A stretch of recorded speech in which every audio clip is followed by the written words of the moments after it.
Well, the organisation Media Monitoring Africa had said it would go to court to compel the president to force him to appoint a board after a delay of around 6 months. William Bird is the executive director at Media Monitoring Africa.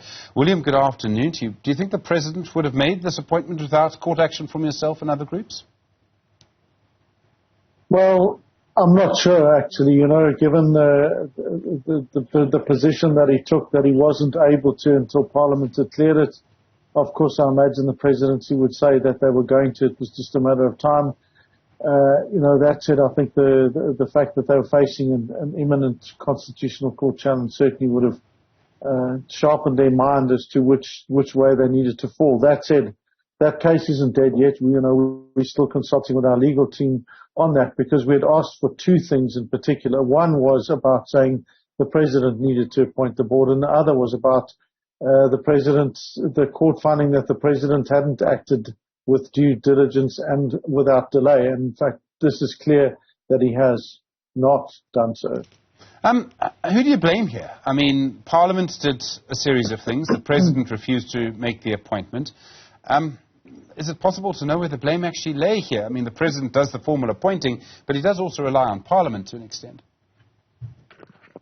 Look, I think that there's been a spectacular range of mess-ups here. To start with Parliament, they failed to take this process on in time.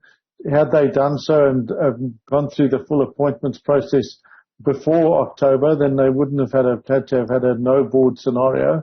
And then had the president acted without any unnecessary delay, we could have had a board 6 months ago. So both Parliament and the president, I believe, have acted in a way that has clearly exposed the SABC to significant risk and really undermined the SABC as a public institution. How would you describe the state of the SABC now as this new board now has to take over? There is, of course, I don't know if I need to remind you, William, an election next year. I mean, it's a baptism of fire for the new board. There's no doubt. They're coming in. They've got to get a grip on what's going on. They've got two senior executives whose term ends in June. So they've got to focus on getting a full handover from them and at the same time looking at filling those positions. And they've got to get to deal with, the litany of issues that a board should have been dealing with for the last 6 months. We heard from the board when they left the previous board that they had handed over a significant report that had a range of urgent matters. Those, I imagine, are now beyond urgent. They've got to address issues with the Public Finance Management Act, and they also have to deal with the analog switch-off.